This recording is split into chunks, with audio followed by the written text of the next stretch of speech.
अरे रामू, ये क्या कर रहा है तू? कुछ नहीं मालकिन, बस ये बताओ ये सफ़ेद साड़ी का नाटक कब तक चलेगा?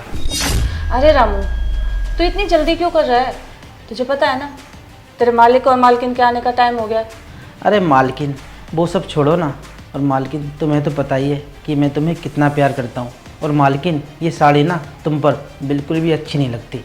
अभी मेरे पति को गुजरे हुए साल भी नहीं हुआ और मधु से शादी करते हुए अच्छा नहीं लगेगा। पहले मेरा और तेरा प्लान पूरा हो जाने दे, फिर सोचती हूँ। अरे मालकिन, आप मेरा ना दिमाग ख़राब मत करो। मुझे शादी करनी है तो करनी है, मैं कुछ नहीं जानता।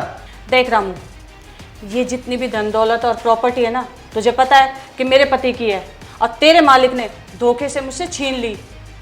जब तक ये सारी प्रॉपर्टी और धन दौलत मैं वापस नहीं ले लेती ना, जब तक मैं चैन से नहीं बैठूंगी। और हाँ, तू इसमें मेरा साथ दे या ना दे। अरे मालकिन, तुमने तो कहा था कि 2-4 दिन में तुम मुझसे शादी कर लोगी। और मालकिन, अभी शादी कर लेंगे तो हमारे बच्चे भी होंगे। और मालकिन, हमें अपने बच्चों का भविष्य भी तो सोचना होगा। देख रामू, मैंने जो बोल दिया सो बोल दिया। और है ना, मेरा ज़्यादा दिमाग ख़राब करने की ज़रूरत नहीं है। एक काम कर, तेरी मालकिन आती होगी, तू जा यहाँ से। मालकिन, मुझे सिर्फ इतना बता दो, तुम मुझसे शादी करोगी या नहीं? अरे हाँ बाबा, करूँगी, पर पहले अपना प्लान तो पूरा होने दे। ठीक है मालकिन, मैं मालिक और मालकिन को ना किसी दिन जहर दे के मार दूंगा। अरे नहीं नहीं रामू, ऐसी गलती मत करना। तुझे तो पता है ना, कोर्ट में केस चला हुआ है और जब तक ये केस क्लियर नहीं हो जाता हम ऐसा कोई कदम नहीं उठा सकते। ठीक है मालकिन, जैसी आपकी मर्जी हो।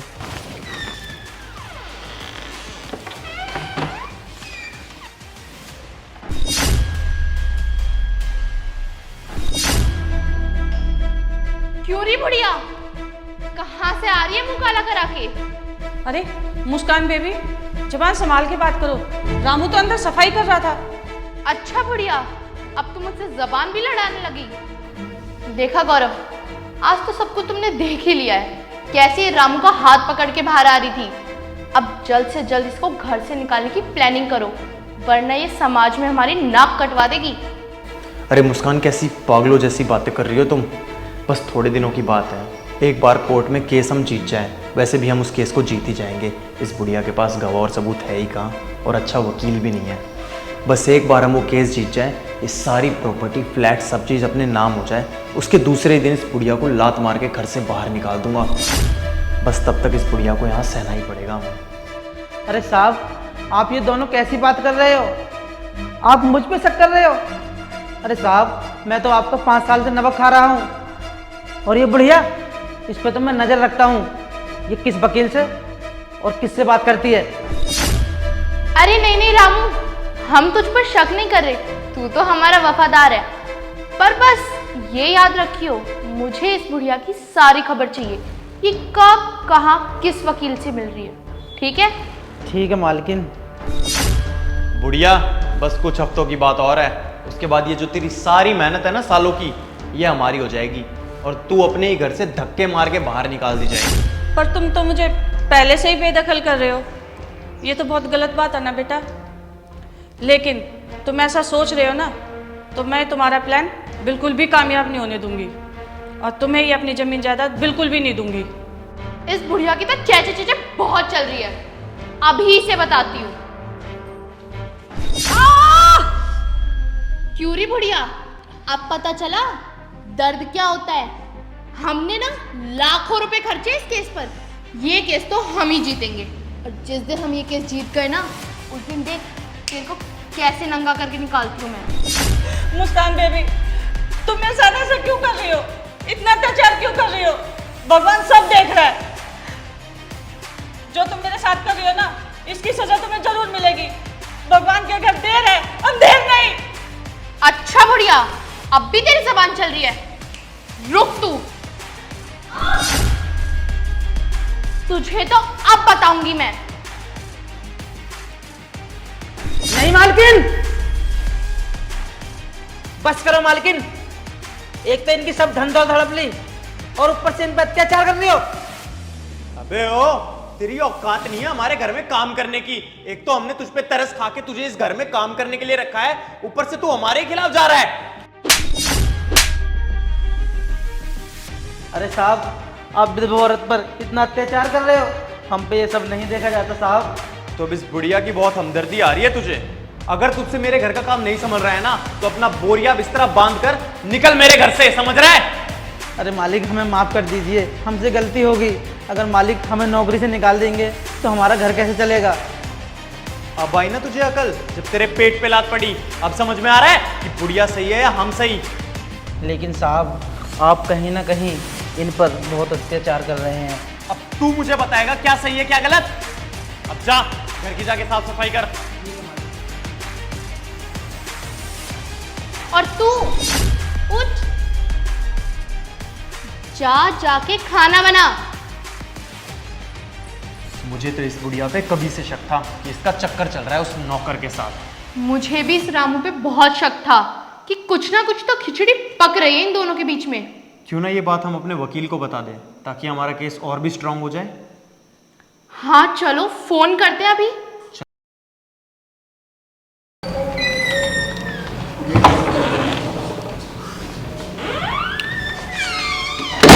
आज तो पूरी उम्मीद है कि केस अपने फेवर में हो ही जाएगा।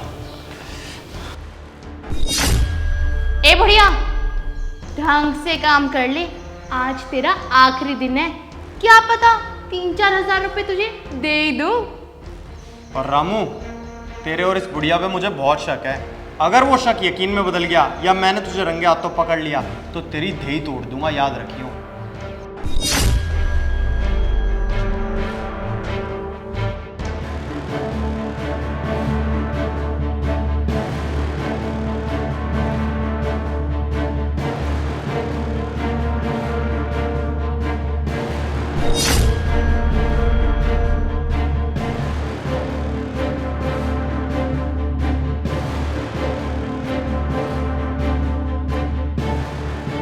देखो मालकिन, जो भी तुम्हारे साथ इन लोगों ने किया है ना, वो मुझ पे देखा नहीं गया, मुझे बहुत बुरा लगा।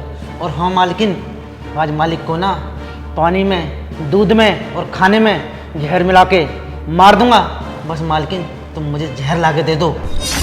हाँ रामू, तू सही कह रहा है। किसी ने सही कहा है कि जुर्म करना ही पाप नहीं है, सहना भी पाप है। ये ले रामू जहर, और खत्म कर दे सबको। ठीक है मालकिन। मालकिन, इसको छुपा लो, लगता है साहब आ गए, नहीं तो हमारी जान को कलेश हो जाएगा।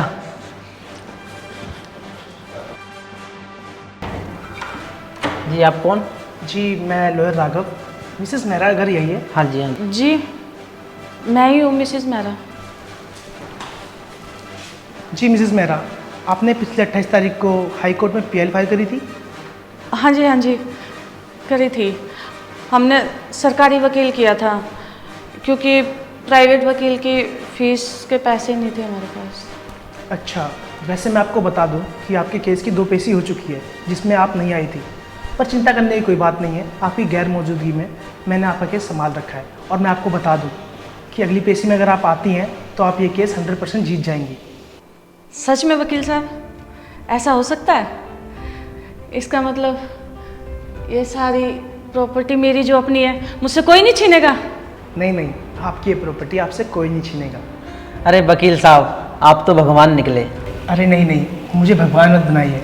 आपको शायद नहीं पता, हमने ही बहुत मुश्किलें झेली है और उन मुश्किलों को सहते हुए मेरे पिताजी ने मुझे वकील बनाया। और उन्होंने मुझसे एक वादा लिया था कि बेटा, अगर तुम वकील बनते हो तो तुम कभी भी किसी ज़रूरतमंद या कोई ऐसा इंसान जिसके पास केस लड़ने के पैसे ना हो, तो उनका केस फ्री में लड़ना और उनकी मदद करना। बस मैंने इसलिए इनकी मदद करी। रामू, ये कौन है? मालिक, ये वकील साहब हैं। हाँ वकील साहब, बताइए कैसे आना हुआ? जी, वो मिस मेहरा ने एक पीएल फाइल करी थी, मैं उसके रिगार्ड्स आपसे बात करने आया हूँ कि जिस प्रॉपर्टी में अभी आप खड़े हैं वो प्रॉपर्टी मिस मेहरा की है और आप इस डिस्प्यूट में हारने वाले हैं और इसका जजमेंट नेक्स्ट वीक होगा। ये रहा इसका नोटिस।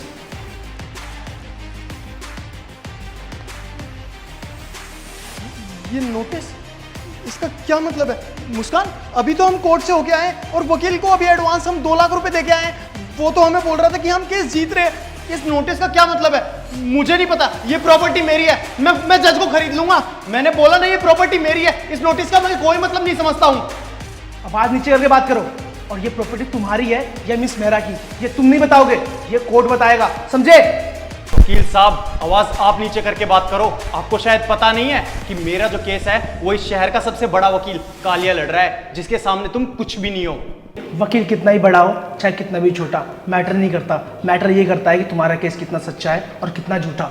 और मेरी एक बात ध्यान से सुनो, अपनी आवाज़ नीचे करके बात करो, वरना मुझे थोड़ा सा भी टाइम लगेगा पुलिस को बुलवाने में और तुम्हें जेल पहुंचाने में, क्योंकि मुझे अच्छी तरीके से पता है कि तुम उन्हें कितना थ्रेट करते हो। और ये केस अभी तक मैंने दर्ज नहीं किया है। अगर मैं ये केस दर्ज करता हूँ तो तुम्हें भी पता है कि तुम्हारे साथ क्या हो सकता है, इसलिए नहीं वकील साहब, आप प्लीज़ हैरेसमेंट का केस दर्ज मत कीजिए। इनका टेम्पर इशू बहुत ज़्यादा है, मैं इनको समझा लूँगी। वकील साहब, हम अपने पुराने घर चले जाएंगे, वहीं रहेंगे। प्लीज़ आप ये हैरेसमेंट का केस मत लगाना। अगर इन पे वुमन हैरेसमेंट का केस लग गया तो हम कहीं के नहीं रहेंगे, हम कहाँ जाएंगे, सारी जगह हमारी बदनामी हो जाएगी। प्लीज़ हम यहाँ से जा रहे हैं, आप इन पे ये केस मत लगाइएगा। चुपचाप चलो, वकील से पंगा मत लिया करो, पता नहीं है कितने डेंजर होते हैं। वकील साहब, आपका बहुत बहुत धन्यवाद। और मैं भगवान से यही प्रार्थना करूंगी कि हर कोर्ट में आपके जैसा वकील हो, ताकि मुझ जैसी बेसहारा को हमेशा सहारा मिल सके।